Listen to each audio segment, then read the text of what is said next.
So yan mga ka-farmers, bumili sa atin ng fertile eggs. So mix yan, yung mga itlog. So incubate niya dahil mag-incubate siya.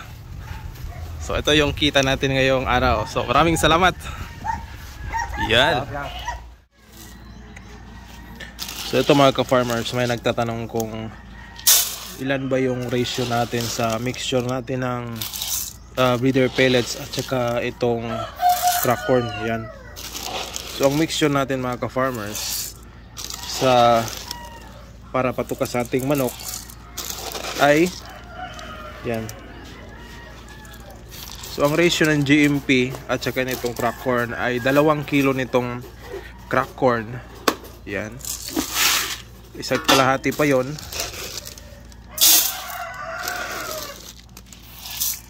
Yan.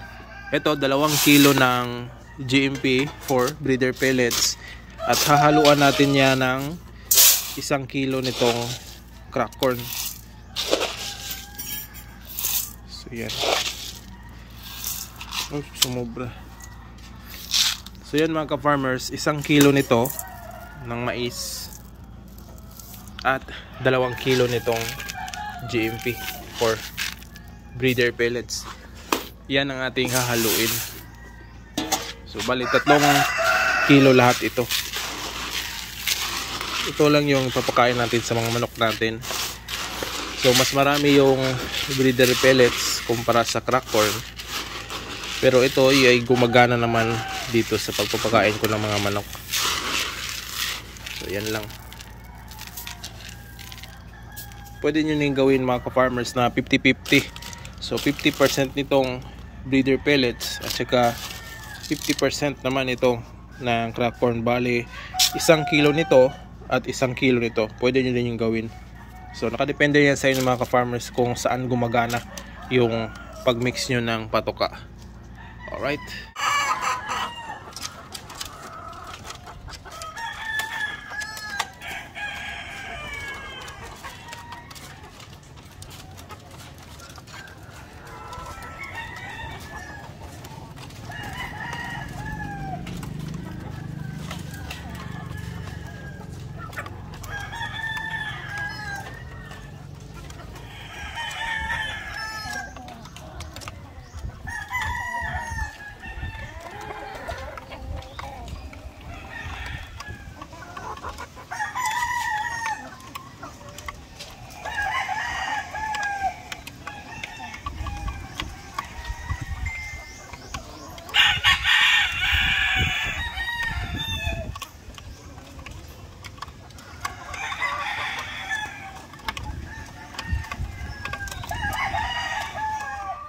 So ito mga ka-farmers, kukolektahin muna natin itong itlog ngayong umaga.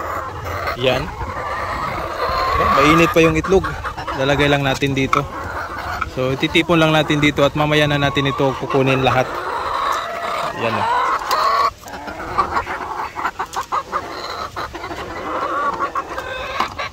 So yan. Marami na tayong nakuha ngayong araw. So mamaya baka meron pa ditong iitlog. Alright, mga ka-farmers, merong pumunta dito sa atin na kaibigan. So bumili ngayong umaga, bumili siya ng mga fertile eggs. So yung nabili niya mga fertile eggs ay bago pa lang na yung nakolekta. So meron siyang, yung nabili niya is yung pure natin na white leghorn dahil nainganyo siyang mag-alaga ng white leghorn. Dahil nakita niya yung mga white leghorn natin ay palaging umiitlog. So susubukan niya magpapisa ng white leghorn. Tapos meron siyang nakuha na black australorp dahil sabi niya, nakita niya na malaki yung itlog na black australorp. So kumuha din siya ng pailan-ilan ng mga itlog ng black australorp. At yung isa doon ay itlog ng ating crosses ng Orpington Blue at saka Barred Rock. So process ito. So kasi yun lang din ang available na mga itlog natin na fertile. So 20 piraso lang yung nakuha niya. At mabuti na lang meron tayong nakolekta sa 2 araw na mag-incubate sana ako, pero yun na nga, pumunta yung kaibigan natin dito at kumuha ng mga itlog na fertile. So binigyan na lang natin dahil kung wala naman siyang madala kung pauwi, so sayang naman yung pagpunta niya dito. So binigay na lang natin yung mga fertile eggs na nakolekta natin sa 2 araw. So magkukolekta lang tayo ulit at yun din nating incubate. So maraming salamat sa ating kaibigan na bumili ng fertile egg. So hindi na natin na-interview dahil nahihiya siya. So yun.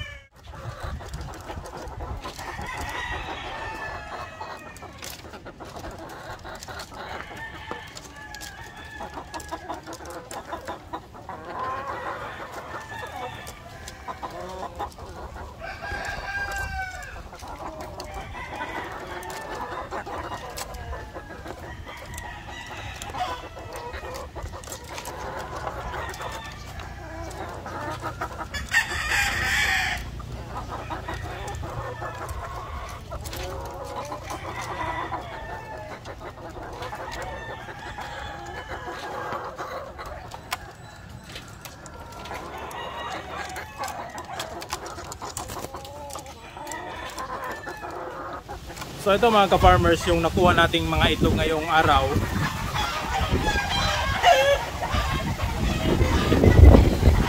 So medyo madami-dami yung itlog na nakuha natin ngayong araw. So ang gagawin natin dito is meron tayong order na 3 tray. Ito yung ibibigay natin. So ihanda lang natin ito para ma-deliver natin mamaya. So kaninang umaga mga ka-farmers ay nakapagbenta tayo ng 20 piraso na fertile eggs. So sa kaibigan natin, taga dito lang sa amin. So nabili niya yung mga itlog na yon at bagong-bago natin nakuha sa mga pugaran ng mga manok. So binenta natin mga ka-farmers dahil sayang naman kung pumunta siya dito na walang dala. So ang presyo pala, kung kayo ay nagtatanong, yung presyuhan ko dito ng fertile eggs ay same lang din noon. Ang presyo ko is nasa 35 pesos ang isang itlog na fertile. So yun ang minimum price ko sa regular price ng ating fertile eggs.